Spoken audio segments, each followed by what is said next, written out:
All right. Welcome back, everybody. Thank you so much for sitting through that break. We have, like I said, coming up in this next segment, we will be talking about Washington Nationals. We're going to continue our Offseason Files series, part 2 today. Yesterday, we're going to do a little redo from that. But if you're just tuning in, we just finished talking about Nikola Jokic and his career night last night. If you would like to be a bigger part of the show, remember all you need to do is go to streamelements.com/GSMCSportsNetwork./tip. Again, that's streamelements.com/GSMCSportsNetwork./tip. Let you be a bigger part of the show, leave a donation or a tip with a message. It'll come across the bottom of the screen there. Everyone can see it. Be famous for a second. We'll have a little bit of a talk, conversation about it, and we appreciate anything that you can leave. But, like I said, let's get right into MLB Offseason Files, Part 2, the Washington Nationals. Last time we talked about the New York Yankees. We talked about them acquiring a bunch of talent. They went all in on this offseason. The Nationals are on the opposite end of that spectrum. Unlike the Yankees, their window to win a World Series is not open. It's firmly closed. They are trying to rebuild their way up there. They are still firmly in the midst of a rebuild.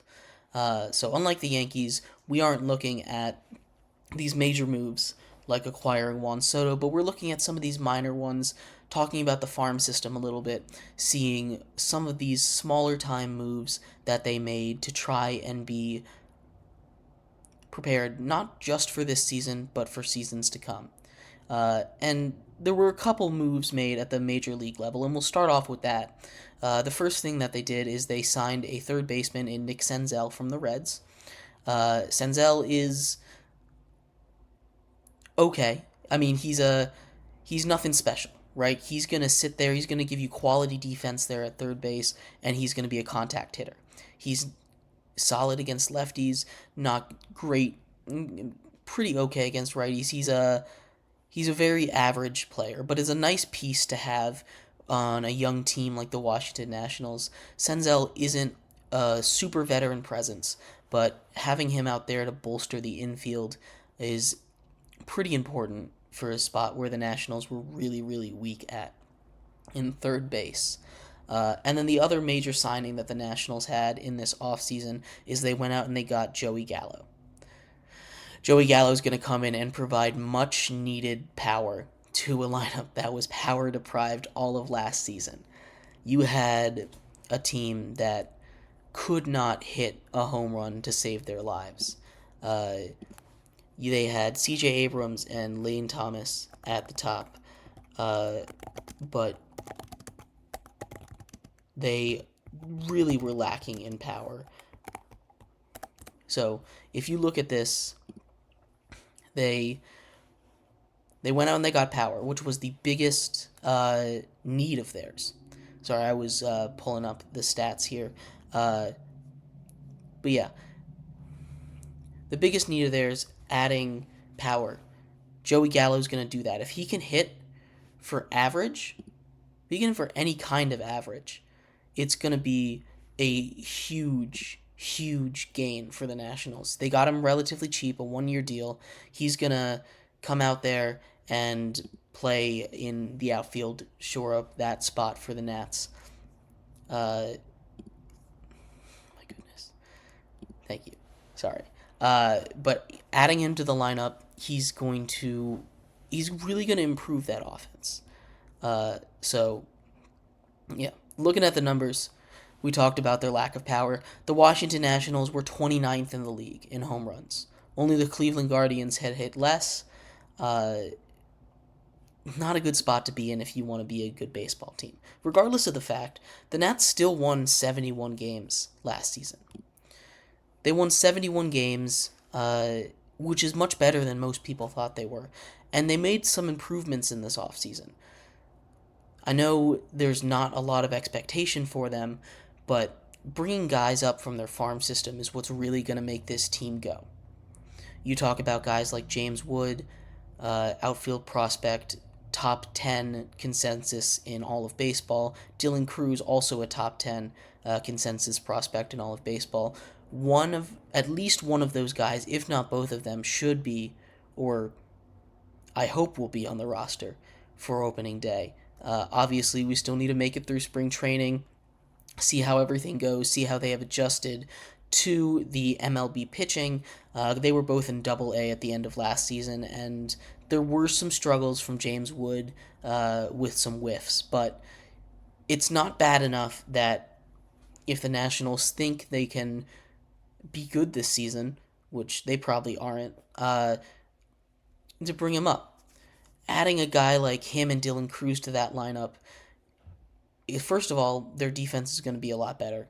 They are going to improve that lineup drastically, and it's going to bring butts to the seats, which is very important when we're talking about a rebuilding team. I know Washington is still a relatively big market, and their attendance numbers were fine last season, but it was nothing compared to when they were winning, obviously.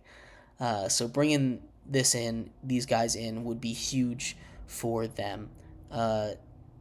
What we're looking at for the outlook of the Washington Nationals, their pitching staff is really going to be the big question. You have two guys in Mackenzie Gore and Josiah Gray. Josiah Gray, who was the All-Star last season. You have two guys who have ace potential. And I say ace potential, they're not there yet. They have the ability to become it, especially Mackenzie Gore. If he can take that huge step forward, you look at a guy like him with plus fastball, and when he's on, he is on. There were games last season where he was unhittable, but there were more games last season where he was off. He just wasn't himself. He has some issues with control. His walk rate, I believe, is at 29% last season, which is way too high. He did have a really good strikeout rate. He was striking out almost 70% of the batters he faced. So there's positives and negatives to his game. But that fastball from Mackenzie Gore is something that's really terrifying if he can control it. He has the ability to be a true ace. Josiah Gray has been the ace of this rotation. And while he did make the All-Star game, he was the Nationals' lone representative. For those who don't know, every single MLB team sends at least one player to the All-Star game, and Josiah Gray was the Nationals' representative last season. Adding him in, having both of those guys at the front of the rotation, it's really boom or bust. Because while they're both really young, I believe they're both 24. Or right around their age, they're in the mid-20s. They both have not put it all together yet. Josiah Gray is a little bit closer, but Mackenzie Gore, he's coming off his first season, his first full season, I should say. He got injured 2 seasons ago.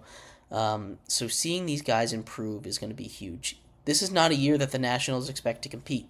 This is not a year that I expect the Nationals to compete.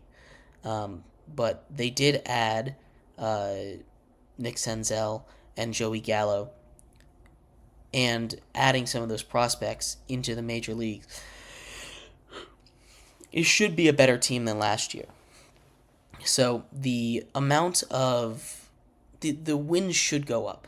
Now, I'm not going to try and sound too optimistic here, and take this with a grain of salt, because I am a Nats fan, but what we're going to look at here for their ceiling. When I say ceiling, I mean everything clicks.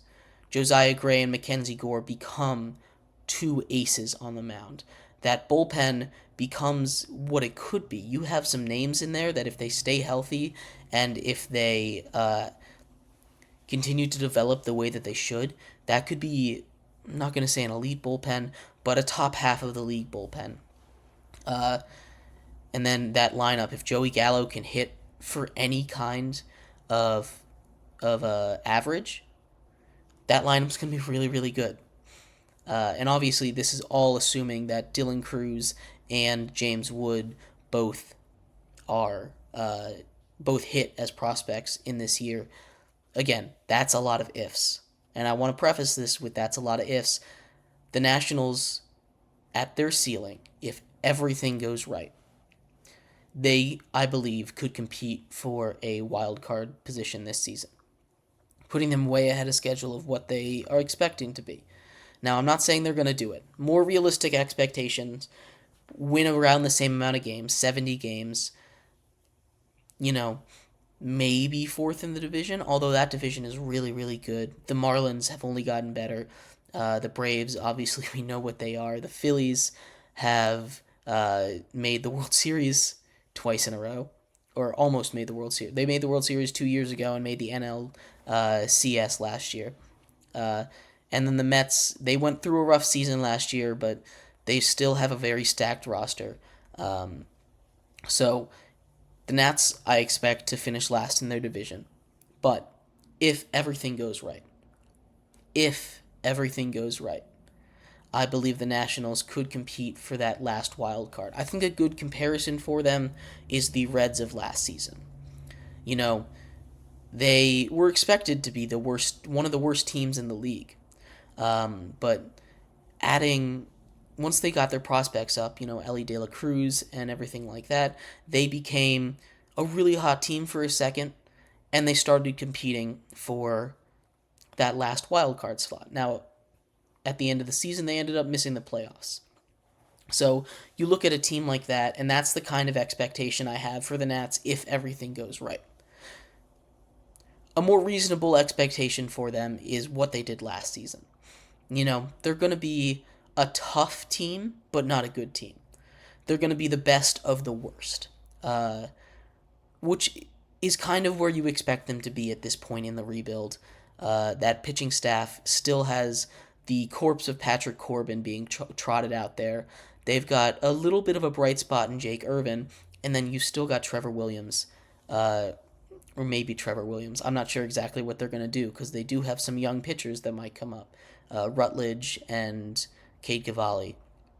Both of those guys could come up and start games. And again, that could really make the rotation really good. Patrick Corbin should not be a starting pitcher in the MLB, but he is. So, take everything I've said with a little bit of a grain of salt. I expect the Nationals to win about 75 games and finish last in their division. So, a slight improvement from last season, but not something that we're going to look back and say, wow, what an incredible season by the Washington Nationals. So, let me know what you guys think. I'd love to hear your thoughts. What do you think the Nationals are? How close do you think they are to competing again? Obviously, they had to sell everyone away after the 2019 World Series. They kind of fell off a cliff. They got rid of all their guys, and now they're back in this situation where they rebuilt really quickly. So, I'm curious to hear your thoughts. In our next segment, we are going to talk a little bit about some hockey. We're going to talk about Austin Matthews, his race for 70 goals. Could it happen? You'll have to stick around and find out, hear my thoughts. But thank you, everybody, so much for tuning in. We will be right back.